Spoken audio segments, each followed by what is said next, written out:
สวัสดีครับทุกท่านเข้าสู่การอธิบายเนื้อหาในวันนี้กันเลยนะครับเป้าหมายหลักของเราวันนี้สำคัญมากๆเพราะเราจะมาเจาะลึกเรื่องมาตรฐานความปลอดภัยในห้องปฏิบัติการไม่ว่าจะเป็น Chemical Lab Textile Lab หรือ Microbiology Lab กันครับเราจะมาไล่เรียงกันไปตามลำดับเวลาเลยตั้งแต่ตอนที่คุณตื่นนอนก้าวเท้าออกจากบ้านไปจนถึงวินาทีที่การทำงานสิ้นสุดลงเพราะการทำงานตามหลักมาตรฐาน GMP และ GHP นั้นเอาเข้าจริงมันไม่ใช่แค่การท่องจำกฎระเบียบนะครับ แต่มันคือวิธีปฏิบัติที่เราต้องซึมซับและทำให้เป็นนิสัยในทุกๆกิจกรรมอย่างเคร่งครัดเลยล่ะครับ เพื่อให้เห็นภาพรวม วันนี้เราแบ่งเนื้อหาออกเป็น 6 ส่วนสั้นๆนะครับ เริ่มจาก 1. ความสำคัญของ GMP และ GHP 2. การเตรียมตัวจากบ้านมาถึงที่ทำงาน 3. กฎระเบียบก่อนเข้าพื้นที่ 4. สิ่งที่ควรทำและห้ามทำขณะปฏิบัติงาน 5. การรับมือกับเหตุฉุกเฉิน และ 6. การเคลียร์พื้นที่ก่อนกลับบ้านครับ เอาละครับ เรามาเริ่มกันที่ส่วนแรกเลย นั่นคือความสำคัญของระบบ GMP และ GHP ลองคิดตามกันดูเล่นๆนะครับ อะไรคือเส้นบางๆ ที่กั้นระหว่างผลิตภัณฑ์ที่ปลอดภัยกับผลิตภัณฑ์ที่อันตรายสุดๆ คำตอบสั้นๆเลยครับ มันคือการควบคุมการปนเปื้อนนั่นเองครับ ในห้องแลบเนี่ย ความผิดพลาดเล็กๆ น้อยๆ แค่นิดเดียว อาจส่งผลกระทบที่ยิ่งใหญ่ตามมาได้เลย กฎเกณฑ์เหล่านี้ก็เลยเปรียบเสมือนกำแพงด่านหน้าที่จะคอยปกป้องทั้งตัวเราเองและคุณภาพของงานครับ ทีนี้ถ้าพูดถึง GMP หรือ Good Manufacturing Practice มันคือระบบใหญ่ภาพรวมถูกไหมครับ แต่มันจะเกิดขึ้นไม่ได้เลยถ้าขาด GHP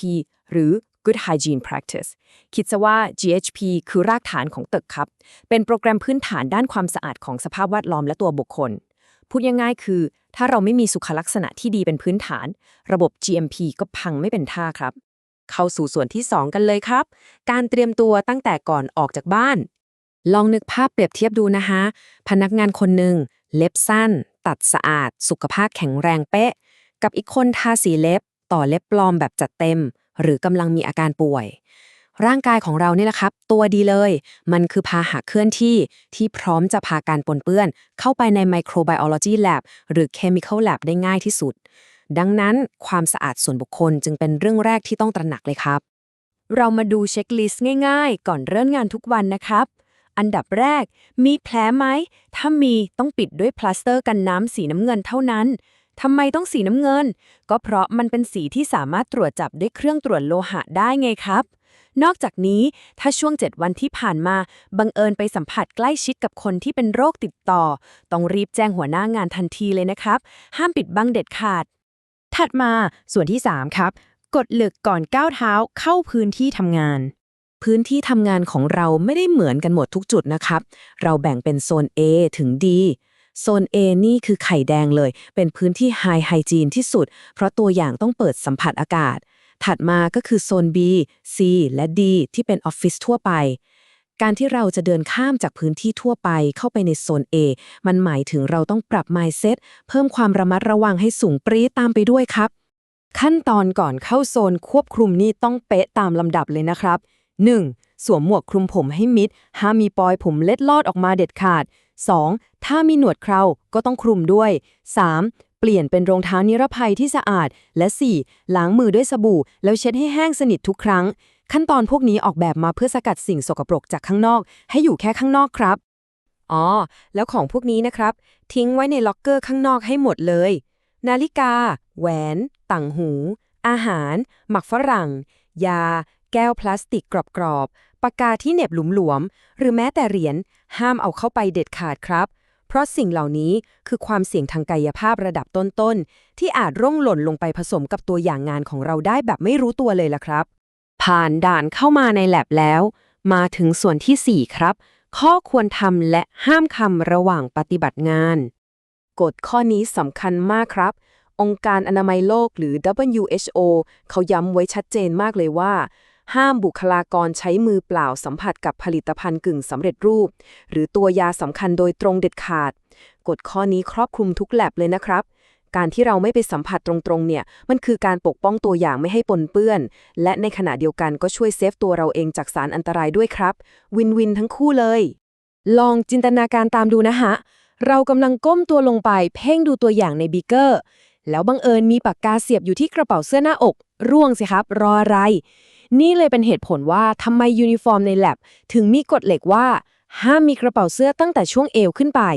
ถ้ามีก็ต้องเย็บปิดตายไปเลยหรือต้องปล่อยให้ว่างเปล่าห้ามใส่อะไรเด็ดขาดเพื่อตัดปัญหาของร่วงใส่ชิ้นงานครับกฎความปลอดภัยอื่นๆที่ต้องจำให้ขึ้นใจเวลาจับสารเคมีก็คือต้องอ่านเอกสารข้อมูลความปลอดภัยหรือ SDS ก่อนเริ่มงานเสมอใส่แว่นตาป้องกันติดฉลากสารเคมีให้เห็นคำเตือนชัดๆและกฎเหล็กอีกข้อเลยคือห้ามทำงานในแลบคนเดียวเด็ดขาดครับต้องมีบัดดี้หรือเพื่อนร่วมงานอยู่ด้วยเสมอเผื่อพลาดพลั้งอะไรขึ้นมาจะได้มีคนช่วยทันครับมาถึงส่วนที่ 5 ครับถ้าเกิดเหตุฉุกเฉินขึ้นมาจะทำยังไงสมมุติว่ามีบีเกอร์ตกแตกแพลงสติครับสิ่งแรกที่ต้องทำคือ 1. หยุดงานทุกอย่างทันทีเพื่อไม่ให้เศษกระจาย 2. แจ้งหัวหน้างานด่วน 3. เคลียร์พื้นที่อย่างระมัดระวังตามขั้นตอนเป๊ะๆและ 4. ต้องรอให้ทีม QA มาประเมินผลกระทบก่อนเสมอถึงจะกลับไปเริ่มงานต่อได้ ห้ามแอบเนียนกว่าทิ้งแล้วทำต่อเงียบๆเด็ดขาดนะครับ และแล้วก็มาถึงส่วนสุดท้าย ส่วนที่ 6 ครับ การทำความสะอาดและเคลียร์พื้นที่ก่อนเลิกงานกลับบ้าน รู้ไหมครับว่า WHO เขากำหนดไว้เลยนะว่า การล้างทำความสะอาดและการบำรุงรักษาอุปกรณ์เนี่ยต้องมีขั้นตอนที่เป็นลายลักษณ์อักษรชัดเจน ไม่ใช่แค่เช็ดถูๆแล้วจบไป แต่ต้องมีการบันทึกไว้เป็นหลักฐานด้วยครับ ว่าพื้นที่นี้สะอาดปลอดภัย ไร้สารตกค้าง และพร้อมสำหรับทีมกะต่อไปแล้วจริงๆ ก่อนกลับบ้านนะครับ ต้องใช้อุปกรณ์ทำความสะอาดที่มีการแยกสี หรือ color code ให้ถูกจุดเพื่อกันการปนเปื้อนข้าม เคลียร์ขยะออกให้หมด เช็คให้ชัวร์ว่าไม่มีน้ำขังเลอะเทอะ และข้อห้ามที่สำคัญสุดๆ ห้ามใช้ลมเป่า หรือ compress air ตรงบริเวณที่ผลิตภัณฑ์เปิดโล่งอยู่เด็ดขาด เพราะลมมันจะพัดเอาฝุ่นและเชื้อโรคฟุ้งกระจายไปเกาะทั่วแลบเลยครับ ทีนี้แหละเรื่องใหญ่เลย เอาละครับ จบครบถ้วนตั้งแต่ออกจากบ้านจนถึงตอนกลับ จะเห็นว่ามาตรฐาน GMP และ GHP ทั้งหมดนี้ มันเป็นเรื่องของวินัยและการนำไปปฏิบัติจริงล้วนๆเลยครับ คำถามสุดท้ายก่อนจากกันในวันนี้ ทุกท่านพร้อมที่จะเป็นด่านหน้าในการปกป้องความปลอดภัย และรักษามาตรฐานอันสูงสุดของห้องปฏิบัติการของเราแล้วหรือยังครับ หวังว่าการอธิบายเนื้อหาในวันนี้จะทำให้เห็นภาพ และนำไปฝึกอบรมต่อยอดกันได้อย่างมีประสิทธิภาพนะครับ ขอบคุณทุกท่านที่ติดตามครับ